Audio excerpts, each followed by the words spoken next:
Normally, when a lot of people think of a plot twist, they think of something unexpected, something they never would have seen coming in a million years.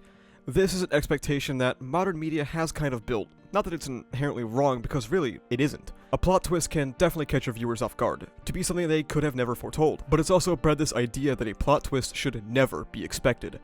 A belief that predicting a story is a negative thing, with people lobbying predictable as a pejorative towards media. Predictability, however, is, not in my opinion, a bad thing. Predictability of an idea means that the idea was correctly foreshadowed, rationalized, and built up towards. With Shoto's introduction in Season 2, we learn about his past as an abused child, and notice that he has some siblings while he rejects the flames of his father. In the following arc, we get introduced to a villainous fire user who stands outside of a hair salon.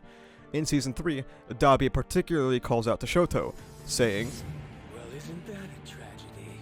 Poor little Todoroki." In the pro-hero arc, Dabi is the one to confront Endeavor, yelling at him to not go dying on him. Season 5 gives us tons of info about the lost Todoroki child, and how they had a quirk that injured themselves, as we cut to Dabi covered in burn scars, with Getten pointing out that his quirk harms him. My Hero Academia never attempted to keep Dabi being Toya Todoroki a secret. It of course never explicitly called out to it until the war arc, but it gave the viewer the pieces to put together themselves, to understand the idea of Dabi equals Toya, but not how it might be executed. As a viewer, being left a trail of information to piece together yourself to theorize and converse with the community builds really cool aspects of a community.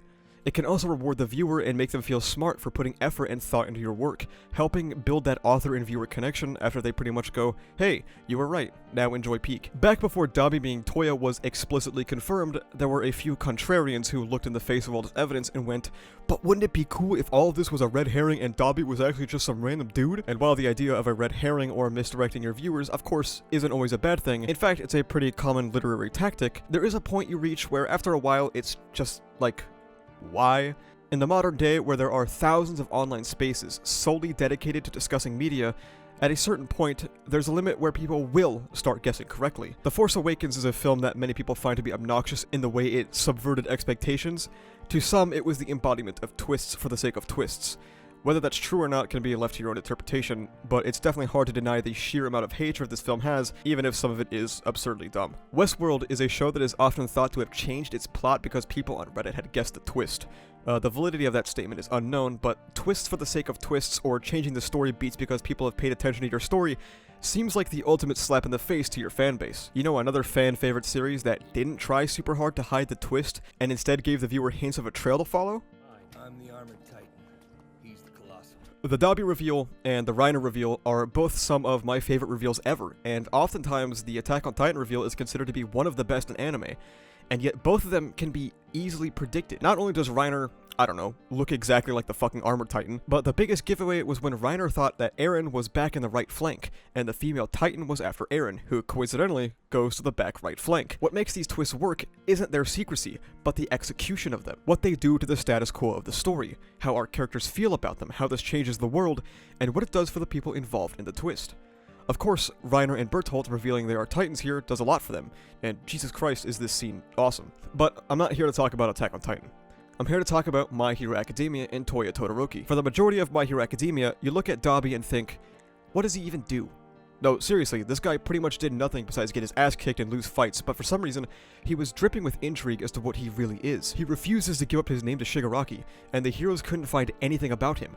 He has an incredibly unique design, and it seems he loves to do a little trolling. Following My Hero Academia's trend of villains, however, he was most certainly the odd one out. Each villain in MHA serves a purpose thematically, whether it be Spinner being oppressed for being born the way he was, Toga being forced to suppress the natural urges that her quirk wants her to express, Gentle feeling the social pressure of leaving her mark on the world, Shigaraki suffering familial abuse due to multiple aspects of hero society and wanting to tear it all down, and, Dabi, however, only had his mysterious background and his supposed devotion to Stain. Stain, for those who for some reason might need a refresher, prioritized heroism over the theatrics of the job, the selfless act of saving for the sake of it and denying pay or glory. The war arc reminds us of how Dabi feels about Stain, touting to Hawks that he will make Stain's will a reality, but his reveal is the first contradiction of the man known as Toya Todoroki. But let's slow down a bit. This isn't a video only about Toya, but a video about the execution of an open secret plot twist. I mentioned earlier that what makes a plot twist good isn't solely it being an unknown, but what it does for the story, which is something that should be obvious, but you never know. What does Dabi's dance do for the narrative? Let's examine it in a few separate ways. Number 1, what does it do for the status quo? Number 2, what does it do for Dabi?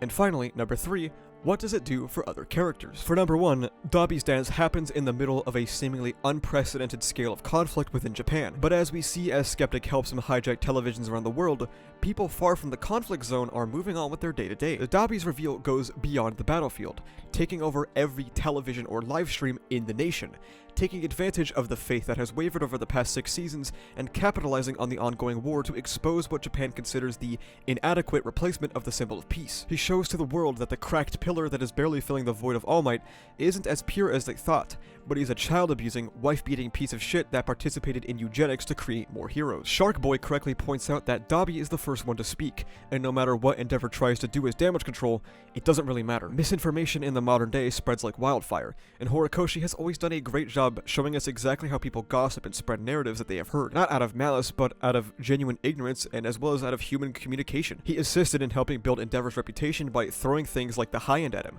or people like Ending and Star Servant, so he could publicly tear him down right here, right now, and send out the narrative that Enji Todoroki is single-handedly responsible for the murders that Toya had committed. Not only that, but he also plays footage of the number 2 hero breaking one of the foundational rules of Hero Society: not to kill. Not just that, but to make matters worse, he intentionally has Skeptic splice the footage and present it in a way that it seems like twice as saying he has to protect his friends, running away from the cruel Hawks that stabs a fleeing villain in the back. Dabi is well aware he is only presenting half of the story, considering he brought a camera to the Hawks' first twice encounter in the first place, and that this is all part of the show. Dabi yells out that he couldn't let the injustices of Endeavor and Hawks stand, and I think the manga presents this better, so we're gonna show that off a little bit. He yells out about how heroes have skeletons in their closets that they cover up with their masks of justice. He wants people to stop and think about how these heroes truly only protect themselves. As we pan around a scene of a cityscape, what we see is not heroism, but advertisements upon advertisements of celebrities. Dabi capitalizes on the momentum Stain had built to get people to look at their surroundings. While the Hawks you see is in the center of town advertising a household product or an accessory, the real Hawks is out there right now, according to Dabi, taking people's lives. This fundamental disconnect that had been brewing between hero and civilian is something that Dabi takes full advantage of, completing the cataclysm between the two, as stunned citizens look on as their top 2 heroes are abusers and murderers. If anything, this event right here will do more damage to the fabric of society than the war itself. Now for number 2. What does this do for Dabi? You might go, well, it shows us that he's Toya. Duh. But in my opinion, it does a lot more than that. It turns Dabi from a mystery into a fully established character. Of course, the harsh expectations of a grown man being projected onto a child is bad, but we do learn a bit more about who Toya is as a person here, though. Toya in Season 2, and now Season 6, espouses the ideals of Stain, but this grand reveal shows us his true nature. Everything that Toya stands for is a direct spit in the face to Stain. Toya doesn't truly give a shit about true heroism. What he instead seeks is pure revenge, something that Stain had rebuked Ida for in the past. He also desired to kill one of the few recognized by Stain, with his original plan to murk Shoto. This is very in line with Toya's twisting of other people's ideas. In Season 4, we learn Endeavor can fly, or well, not fall, and Dabi repurposes this in the War arc. Same with many of the Todoroki family's signature moves like Flashfire Fist. This is something that kind of builds onto a small line Endeavor had said to Midoriya in the Endeavor Agency arc, when he tells him his quirk made him suffer too. Midoriya and Toya have these sort of twisted parallels, how they were both being trained under top heroes, and how that ambition led to them destroying themselves physically, and how they both adopt parts of other people to utilize them, especially with Dabi's skin grafts. However, Toya bastardized the aspects of other people he takes. Not only does Toya seek pure revenge rather than heroism, not only does he target someone Stain had recognized, but he also indulges himself in his own theatrics. He puts on a national show, clapping, dancing, and even having items prepared to give a performance to mock his father at his lowest moment. Toya Todoroki, as an entity, is entirely opposite of Stain's goals and ideals, despite his frequent reference to him. He is the example of somebody misunderstanding an ideology intentionally to fit his worldview. Toya is a spiteful, contradictory, murderous bastard who unfortunately was failed by his family. And for number 3, we see just how much this affects his family. The Dabi reveal is earth-shattering to Endeavor's arc of atonement.